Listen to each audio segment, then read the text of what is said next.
ई हमार माल हा हा हा हा।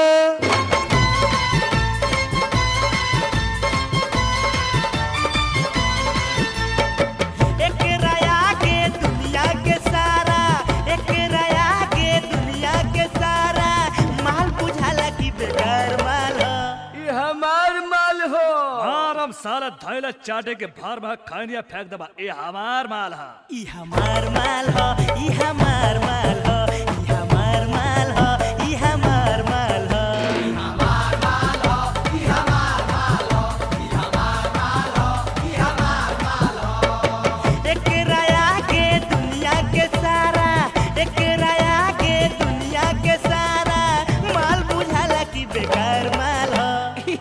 ये हमार माल हो। अरे ये हमार माल हो बुझले कि ना। ई हमार माल हो, ई हमार माल हो, ई हमार माल हो, ई हमार माल हो, ई हमार माल हो, ई हमार माल हो, ई हमार माल हो, ई हमार माल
बेवकूफ ई हमार माल हो, हो, ई हमार